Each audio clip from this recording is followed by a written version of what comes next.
नमस्कार, आप देख रहे हैं न्यूज 18 राजस्थान। आपके साथ मैं हूं अभिषेक। महारो राजस्थान बुलेटिन में बात करेंगे बजरी माफिया के आतंक की, जो दिन ब दिन बढ़ता ही जा रहा है। फिर बात करेंगे कृषि बिल पर मचे बवाल की, जिसे लेकर कांग्रेस एक बार फिर हल्ला बोलेगी। इसके साथ ही बात करेंगे किस तरह से सरकार ने मौत पर मरहम लगाया।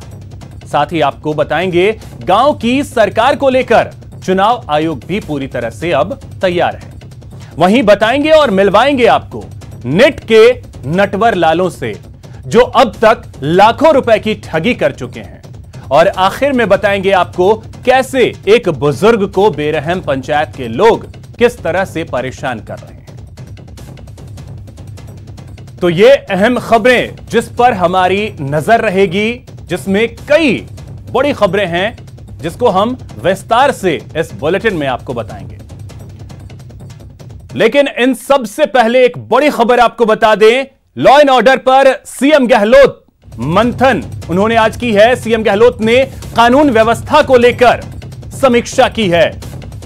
तो यह बड़ी खबर, मुख्यमंत्री अशोक गहलोत ने कानून व्यवस्था को लेकर समीक्षा बैठक की है। माफिया के खिलाफ अभियान चलाने के उन्होंने निर्देश दिए हैं। नशे पर सख्ती से नकेल कसने की भी तैयारी की गई है। करीब 5 घंटे तक मुख्यमंत्री ने यह समीक्षा बैठक की है। तो बेहद अहम यह बैठक रही। मुख्यमंत्री अशोक गहलोत ने आज करीब 5 घंटे तक यह बैठक की है। गोवर्धन हमारे संवाददाता अधिक जानकारी के साथ जयपुर से जुड़ गए हैं।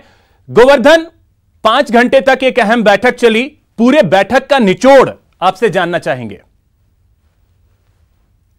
ने पूरे जिलों को लेकर के और जिलेवार एक समीक्षा की है कि कहां पर क्या कानून व्यवस्था की स्थिति है। खास जोर इस बात को लेकर के दिया गया है कि हर क्षेत्र का जो माफिया है, चाहे बजरी माफिया हो, चाहे दूसरा खनन माफिया हो, चाहे मादक पदार्थों की तस्करी करने वाला माफिया हो, उसके खिलाफ अभियान चला करके और प्रभावी कार्रवाई करने के डायरेक्शन सारे जिलों के एसपी को दिए गए हैं और जो रेंज आईजी है उन सबको भी इस पूरे मामले की मॉनिटरिंग करने के डायरेक्शन भी दिए गए हैं। माफिया हर जगह पर जिस तरह की खास करके बजरी और खनन माफिया है, इसके आतंक को लेकर के समय समय पर खबरें भी आती रहती हैं और बजरी माफिया के चलते कई जो मौतें हैं वो भी होती रही हैं। और बजरी माफिया का खौफ इस कदर है कि कई जगह वो पुलिस कर्मियों पे और जो वो खान और सरकारी कर्मचारी हैं उन पर हमले करते रहते हैं। तो उसको लेकर के भी काफी नाराजगी इस बैठक में जताई गई और ये डायरेक्शन दिए गए हैं कि इस तरह की चीजों को, जो हर तरह का जो माफिया है उस पर सख्ती से कार्रवाई करने के डायरेक्शन भी मुख्यमंत्री की ओर से दिए गए हैं। गोवर्धन, इसी में एक चीज और मैं आपसे जानना चाहूंगा। देखिए, जिस तरीके से खनन माफिया पूरी तरीके से बेखौफ है, इसमें कोई दो राय नहीं है। कल ही हमने देखा था दौसा में किस तरीके से एक होमगार्ड जवान की भी जान चली गई थी जब ट्रैक्टर के ऊपर से फेंक दिया गया था। मुख्यमंत्री इतना सख्त लहजे में बात कर रहे हैं, जमीनी स्तर पे अधिकारी क्यों नहीं पहुंचा पा रहे हैं? बिल्कुल, इस बात पर नाराजगी भी इस बैठक में जताई गई है कि इस तरह से अगर माफिया हावी होंगे और उनके हौसले बेखौफ होते हैं तो स्वाभाविक तौर से जो नीचे की पुलिस की कार्यप्रणाली है वो जरूर सवालों के घेरे में आती है। और उसको लेकर के मुख्यमंत्री ने नाराजगी भी जताई है और सबको ये कहा गया है कि थाना स्तर पर जिम्मेदारी तय की जाएगी। अब इसका असर कितना होता है, जो नीचे की पुलिस की मशीनरी है वो कितनी एक्टिवेट होके काम करती है, ये तो वक्त बताएगा। लेकिन मुख्यमंत्री ने इस बैठक में इस बात को लेकर के माफियाओं के हावी होने को लेकर के नाराजगी जाहिर की और इसकी जिम्मेदारी तय करने को कहा है। चलिए, बिल्कुल गोवर्धन, अब उम्मीद यही की जानी चाहिए कि जिस तरीके से मुख्यमंत्री ने सख्त लहजे में कहा है, अधिकारी इस बात को जमीनी स्तर पर लेकर जाएंगे। बहुत शुक्रिया आपका इन तमाम जानकारियों के लिए। तो वहीं अब बात बेखौफ बजरी के काले कारोबार करने वालों की, बात उस माफिया की जो चैलेंज दे रहा है, खुलेआम खाकी पर हमला कर रहा है, जवानों का खून बहा रहा है और कह रहा है रोक सको तो रोक लो।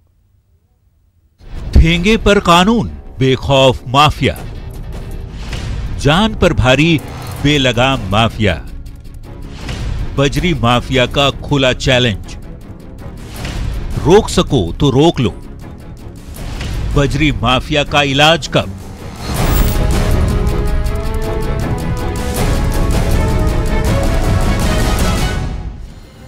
इन तस्वीरों को देखिए और बस देखते जाइए, क्योंकि ये सबूत हैं उस माफिया के खिलाफ जो समझता है कानून उसकी पॉकेट में है, जो मान बैठा है कानून उसके ठेंगे पर है, जो रह रहकर लोगों में खौफ भरता है और कहता है यहां बस राज है तो उसी का।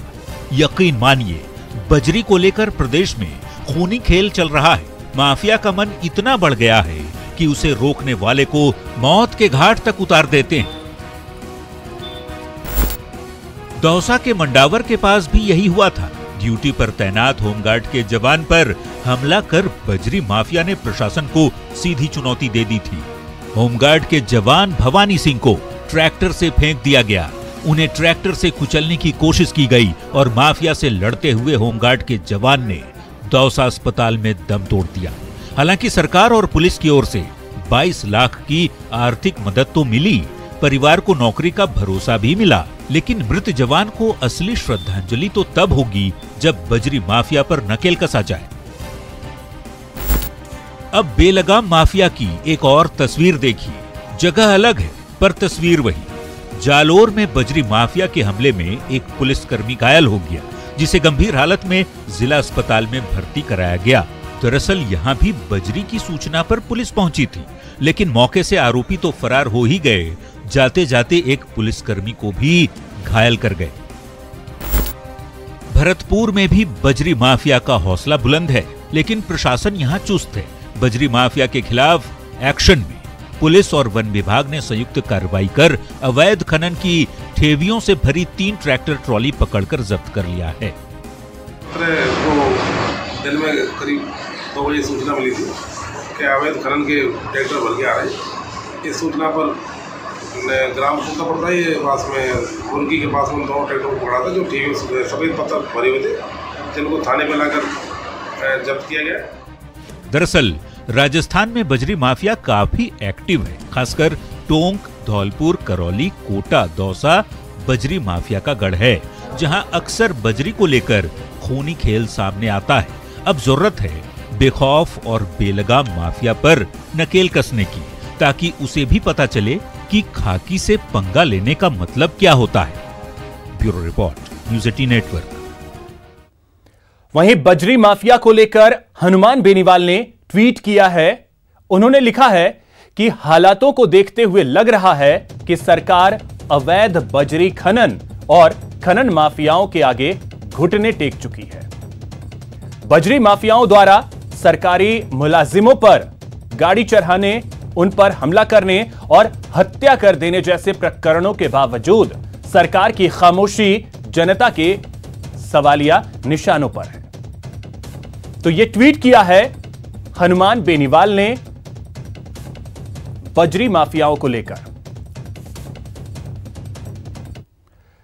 कल लोकसभा से पास कृषि बिल पर कांग्रेस विरोध जता रही है। कांग्रेस कल प्रदेश स्तर पर इसके खिलाफ प्रदर्शन करेगी।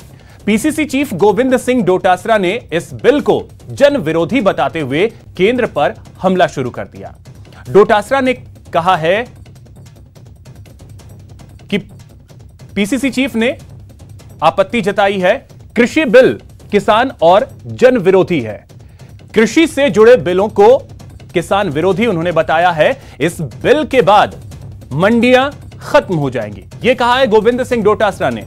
कॉन्ट्रैक्ट फार्मिंग से बेबस हो जाएगा किसान। आवश्यक वस्तु संशोधन बिल से मुश्किल बढ़ेगी। तो ग्राफिक्स के जरिए भी हम आपको बताने की कोशिश कर रहे हैं जो अहम बातें रही हैं गोविंद सिंह डोटासरा की।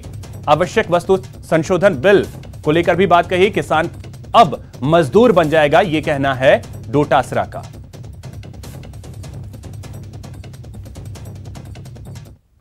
मंडी व्यवस्था खत्म हो जाएगी। मैं समझता हूं इससे व्यापारियों की मनमानी बढ़ेगी।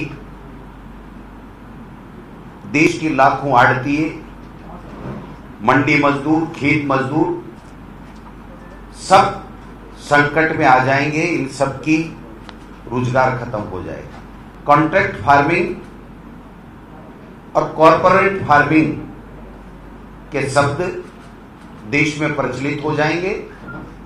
बड़ी बड़ी कंपनियां, बड़े बड़े उद्योगपति इसके माध्यम से आ जाएंगे और जो किसान है वो किसान उनके रहमो करम पर जिंदा रहेगा और किसान किसान नहीं रह करके मजदूर बन जाएगा और इन कॉरपोरेट घरानों का पूरे देश की किसानों की जो व्यवस्था है उसके ऊपर कब्जा हो जाएगा। जो अध्यादेश है आवश्यक वस्तु संशोधन अध्यादेश, इससे जो राइडर लगा हुआ था वो राइडर हट जाएगा और हटने के कारण से कोई भी व्यक्ति कोई भी व्यापारी कितने भी सीमा में कृषि जिन्स रख सकेगा, जिससे कालाबाजारी की संभावनाएं बढ़ेंगी। बड़ा स्टोर करने के बाद में एक व्यापारी उद्योगपति उस वस्तु का अभाव बता करके मनमानी पैसा वसूल करेगा।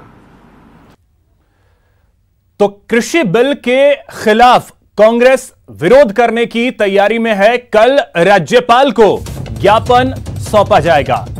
अभी तक राज्यपाल से इजाजत नहीं मिली है। कोरोना संकट के कारण यह इजाजत नहीं मिली है। फिलहाल 3 कृषि बिलों का विरोध कांग्रेस लगातार कर रही है।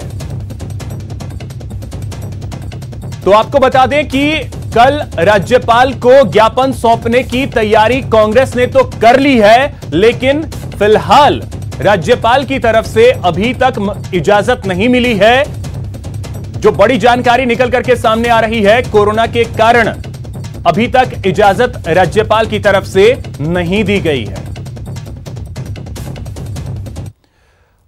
तो देश भर में जारी किसानों के विरोध प्रदर्शन के बीच लोकसभा में कृषि से जुड़े तीनों बिल पास हो गए।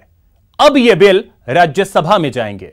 लोकसभा में कांग्रेस, लेफ्ट और डीएमके ने इस बिल का विरोध किया। बीजेपी की सहयोगी पार्टी अकाली दल ने भी इसका विरोध किया। बहरहाल देश प्रदेश के किसान अब बिल के विरोध में सड़कों पर आ गए हैं। श्रीगंगानगर में भी अखिल भारतीय किसान मोर्चा, श्रीगंगानगर किसान मजदूर समिति सहित कई किसान संगठन बिल का विरोध कर रहे हैं। किसानों ने बिल को किसानों, मजदूरों और व्यापारियों का विरोधी बताया।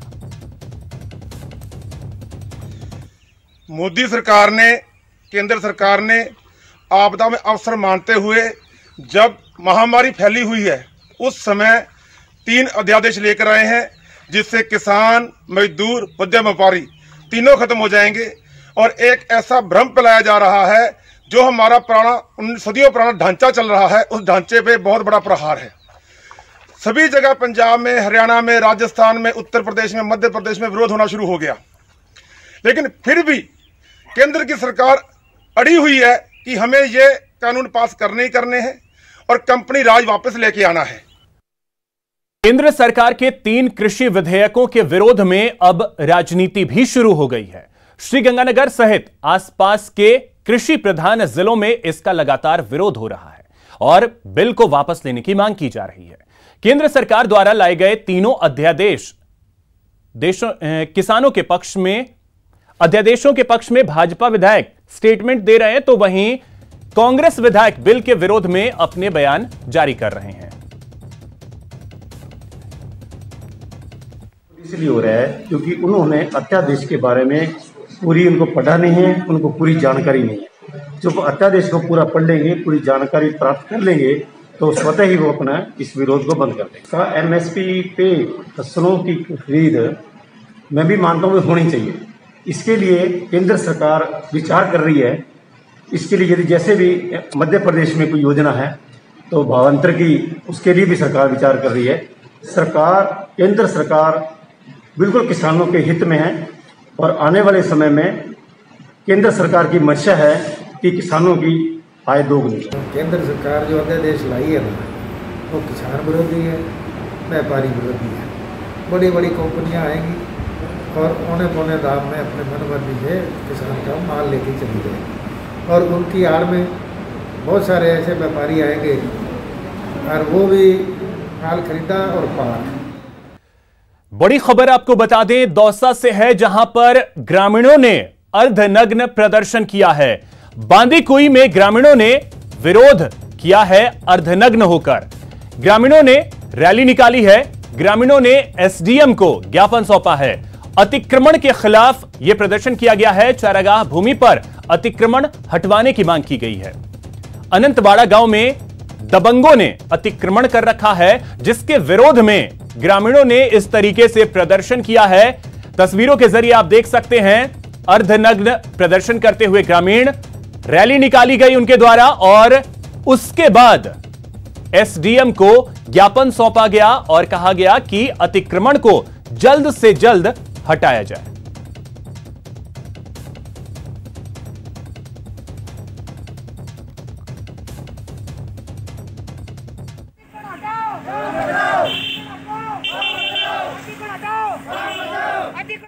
लोगों द्वारा ऐसी बस्ती एवं चरागाह भूमि पर जबरदस्ती कब्जा किया जा रहा है, जिसमें जैसे कि ट्रैक्टर, फावड़ी आदि लेबर लगा रखी और उसको 10-15 बीघा जमीन को कवर कर चुके हैं। गरीब आदमी है जो जिनका शोषण हो रहा है।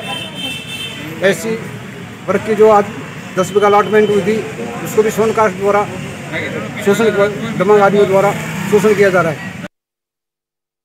यहां रुकेंगे एक छोटे से ब्रेक के लिए। ब्रेक के बाद आपको दिखाएंगे मौत पर मरहम।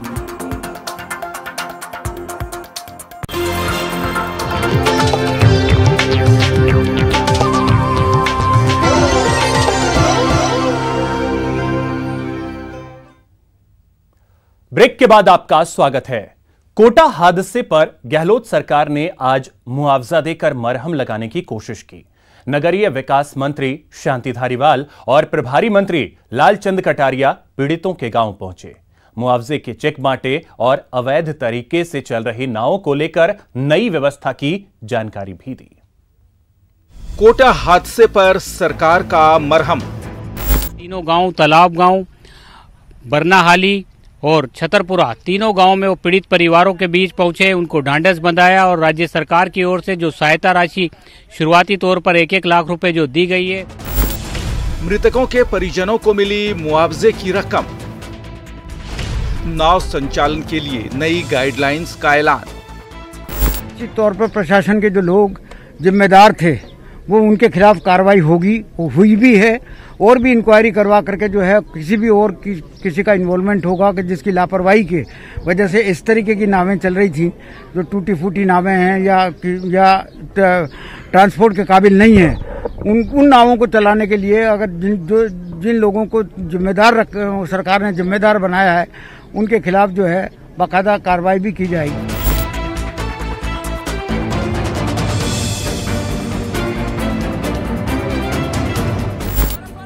बुधवार को कोटा की चंबल नदी में हुए हादसे के बाद प्रशासन सतर्क हुआ तो सरकार के प्रतिनिधि के तौर पर मंत्री शांति धारीवाल और प्रभारी मंत्री लालचंद कटारिया मृतकों के परिजनों से मिलने पहुंचे।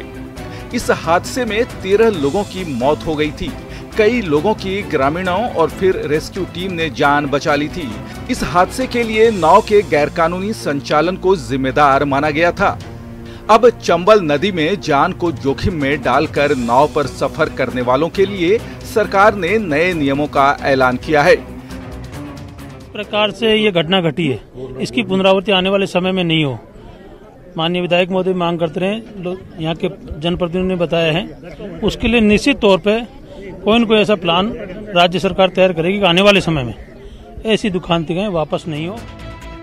गहलोत सरकार के मंत्रियों ने नाव हादसे के शिकार हुए लोगों के परिजनों से भी मुलाकात की और उन्हें सहायता राशि के चेक बांटे। पीड़ित परिवारों को 1 लाख की सहायता राशि मिली है। एक परिवार में 2 या अधिक की मौत पर 5 लाख की सहायता का ऐलान किया गया। अब इलाके में नावों का संचालन गाइडलाइन के तहत ही होगा। तालाब गांव के ग्रामीणों ने मंत्री धारीवाल और लालचंद कटारिया से अपनी व्यथा बताई और चंबल नदी पर पुल बनाने की मांग रखी, जिसे मंत्री ने डीपीआर तैयार कर तुरंत बनाने का भरोसा दिलाया। गांव वालों की शिकायत है कि सालों बाद भी इस इलाके में पुल नहीं है, जिसके कारण उन्हें जान खतरे में डालकर उफनती नदी में नाव से सफर करना पड़ता है। शाकिर अली, न्यूज़ 18 राजस्थान, कोटा। अब बात करते हैं लापरवाही की। दो अलग अलग जिलों में लापरवाही की वजह से 4 लोगों की मौत हो गई। टीवी स्क्रीन पर आप 2 तस्वीरें देख रहे हैं। पहली तस्वीर राजसमंद की है।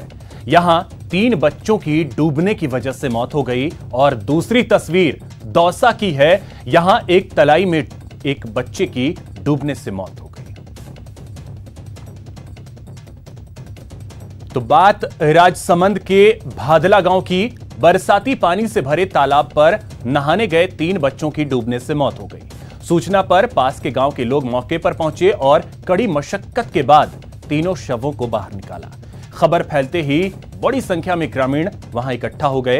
हादसे के बाद गांव में चीख पुकार मच गई। सरपंच की सूचना पर आमेट पुलिस मौके पर पहुंची और शवों को कब्जे में लेकर आमेट CSC की मोर्चरी में रखवाया। परिजनों से लिखित शिकायत लेकर तीनों शवों का पोस्टमार्टम करवाया गया। बात दौसा की। दौसा जिले के श्यालावास गांव में आज एक बच्चे की तलाई में डूबने से मौत हो गई, जिसके बाद पूरे इलाके में सनसनी फैल गई।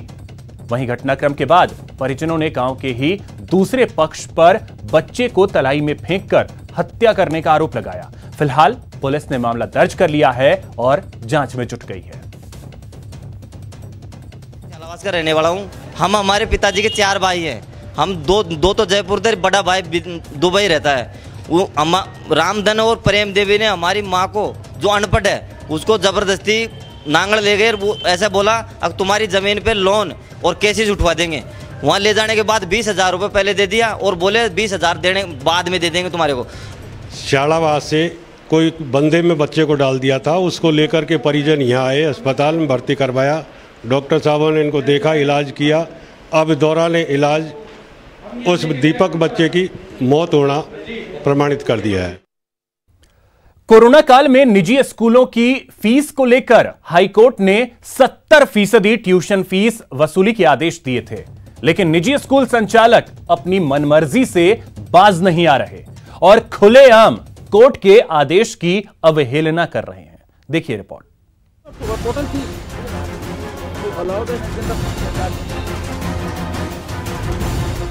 निजी स्कूलों और अभिभावकों के बीच फीस को लेकर चल रहा फसाद रुकने का नाम नहीं ले रहा।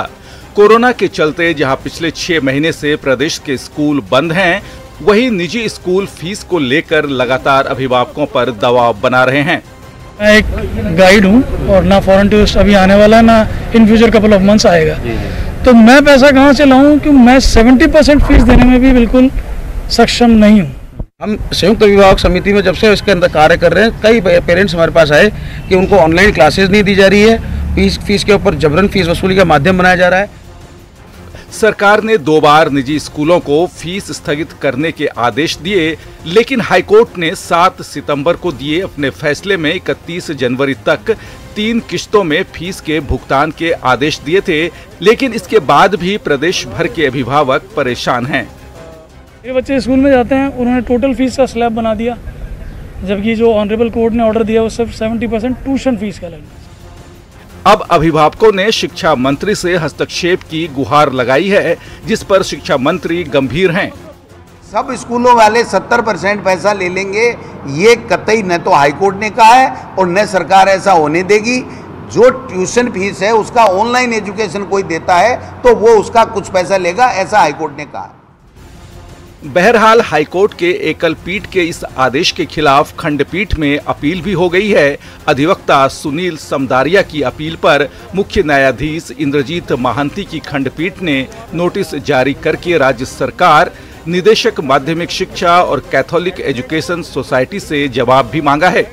न्यूज 18 राजस्थान के लिए जयपुर से महेश दाधीच की रिपोर्ट। यहां रुकेंगे एक छोटे से ब्रेक के लिए। ब्रेक के बाद आपको दिखाएंगे 15 मिनट में 1 करोड़ की चोरी।